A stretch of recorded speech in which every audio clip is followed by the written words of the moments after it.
How's it going, guys?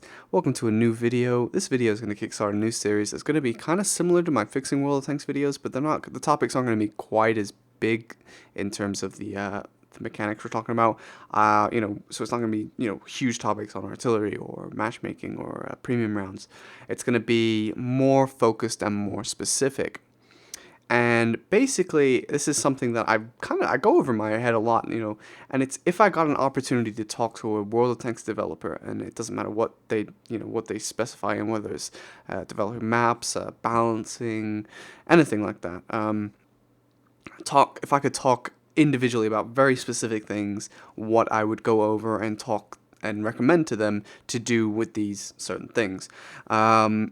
And so what finally made me decide to do a video on it was I just was scrolling through Twitter and saw that Rita had been to the Wargaming headquarters to talk to Victor Kisley and Serb and about topics about and issues about World of Tanks, and I thought, oh my god, I would love that opportunity.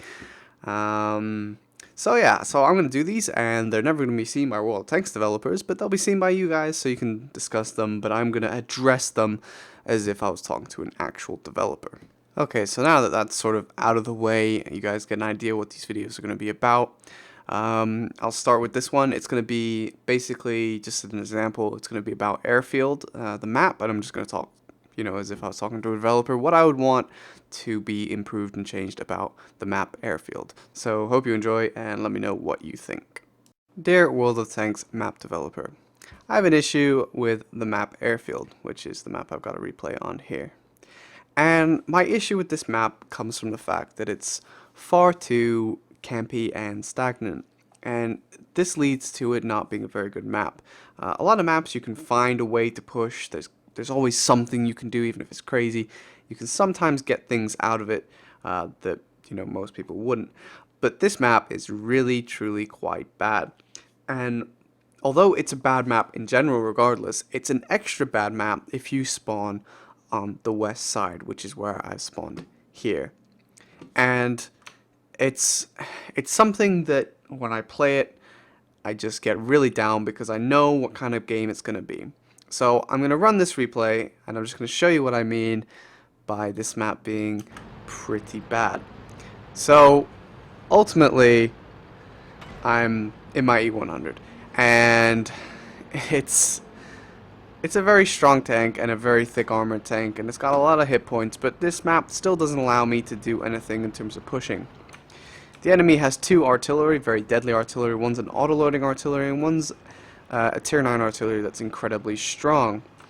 Unfortunately, we have an S51 because how platoons allow things to happen like that. Anyway, artillery often will sit, if I open up the minimap, artillery will often sit in this little corner here, and they shut down this little passage here. So you can't push this way. If you try to push this way, you'll get wrecked by tank destroyers. So this is where I have issue with this map, is it becomes something far too difficult to make anything happen. If you try to be aggressive on either side, you get wrecked, which is not enjoyable. It's just, it's boring.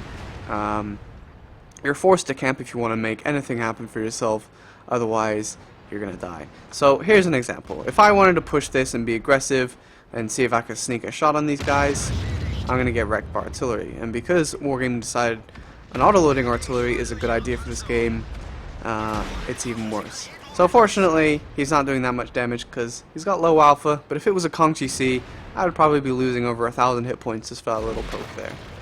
So here's your other option. If you're on this side, you say, okay, well, I'm going to have a look and see if I can sneak shots here. Oh, but that's right. There are TDs that can sit right in the back here and be absolutely unpunished and unlit and just fire on anyone that wants to push here. And as you can see, there's absolutely no cover.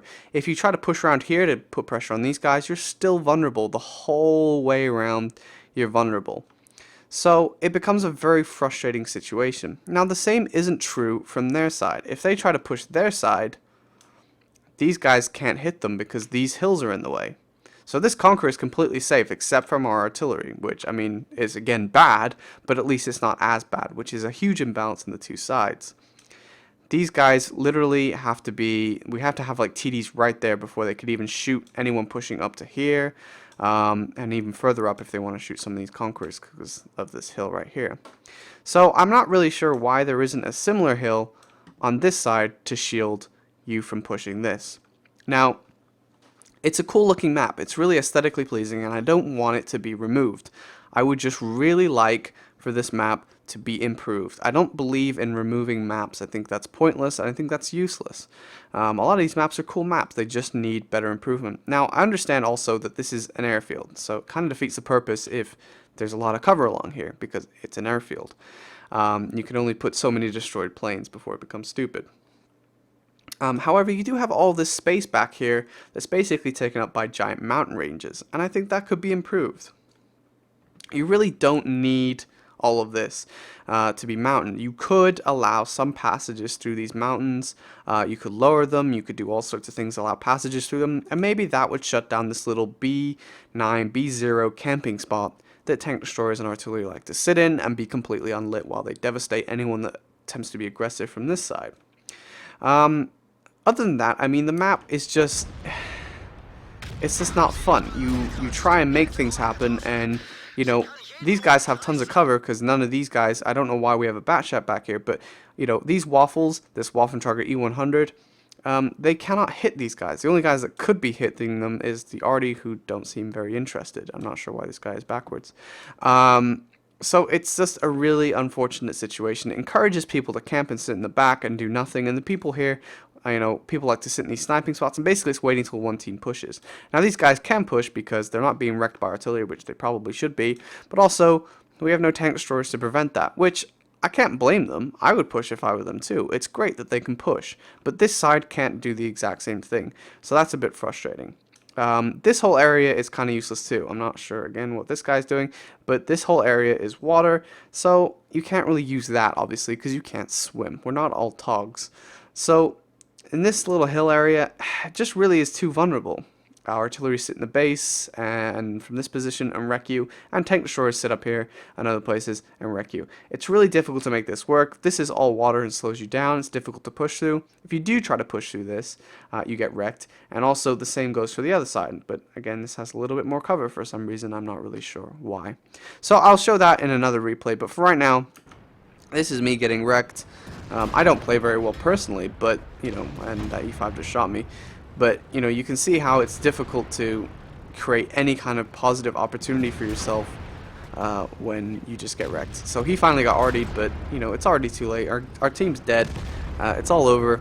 So I would just like, I mean, obviously you can't litter this area in nice hills and things like that. If you basically had this airfield full of these things all over the place, it would actually be kind of fun, I think. But you can't do that because it's airfield. Defeats the purpose. So, I mean, if you want a radical solution, I think you could maybe put the airfield in the middle and have these two flanks be like all like hilly and things like that. That could be fun. But other than that, it's, you know, see, this guy basically has no shot. You can't really, he has to like wait till this SCI comes really far up and is exposed before he has a shot. And now our Batchat's moving up because he's a hero. So, you know, it's not really fair, I don't think. So, ultimately, oh, that's why he's getting shot, because he went too far out. It's way better for their side, but even if you are on their side, it's still not very fun. So, that's that replay. So, I'm going to run through the second replay, which is the same side, but from a medium's point of view. Now, I'm going to show you why you can't really push through the J line. Let's get this show on the road. And ultimately, this map just is not fun. I mean, if I was in my E100 and I wanted to sit and do nothing most of the battle, I could sit and I could snipe up here as well, because at least it's safe for a while. This is, I mean, these sniping positions are great in terms of you can snipe people, but also it shuts down their ability to push. You know, optics is allowing me to hit this target too, but ultimately I won't be able to see these things, so I won't be able to defeat tank destroyers sitting over here, plus they'd be in cover anyway from my guys that might go over here, which in this case we don't have anyone. But if we did, these areas are not that easy to play. Super vulnerable from the sniping spot, really vulnerable to artillery, vulnerable to tank destroyers that sit in the base. It's just not fun. So just gonna show this here. Now we don't have anyone over there, so they feel like they can push, which I'll get to in a second. And you'll see why them pushing over here really isn't that good. We have cover, we have bushes, we have all sorts of things. You can't push to the base. It's basically suicide, and their team just gets wrecked doing it. So you know, it's if it was covered, so that there was like a big hill over here maybe, and maybe one or two gaps, not so bad. But the fact that this is all exposed over here, they can't make it to the base safely. So you can see here how it's like a problem. Our T-30's been devastated by artillery already. This 704 luckily got spotted, so he got wrecked by artillery and now tanks because they can shoot him. So I'm going to try and make a push here. Now, this push could be incredibly dangerous because, one, they could wreck me here. There could be artillery here. And these guys could come around and push and shoot me here. So no matter where you go, there's too many flanks that can shoot you. You can't have enough safety to feel confident enough to push. So, you know, here's a Waffentrager that somehow made it up here safely. I really don't know how. So this became really dangerous, and it ends in tears, I think. Yeah, because the Waffentrager was a great idea, guys. So as you can see, it's very difficult. It takes a while to anything to happen. You have to basically have your team suicide to win anything, or their team. In this case, their team suicided, so we won. So this is why I don't like it. That 704 just got wrecked, but that's a dumb position. I don't know. Just too many angles to shoot anyone that tries to push this map, and that's why I don't like it. But I think it could be a good map. Aesthetically, it's pleasing to look at. I think these little hills here, it would be great if you just dotted these little hills all over the place and allowed people to move around without fear of getting devastated. But ultimately, I would just like to see some changes to this map, because I think it could be a very good map, but I think right now it's one of the weakest maps in the game, and I just think it could be a really great map if it got the attention to detail that it needs to make the gameplay work. So that wraps up my entry for Airfield. Let me know what you guys think. Maybe you love Airfield. Don't know what you're smoking if you do, but maybe you do. If you hate it, I feel you. So let me know, guys. If this is something you're going to enjoy, then I'll try and do more of these. And yeah, I'll catch you guys later.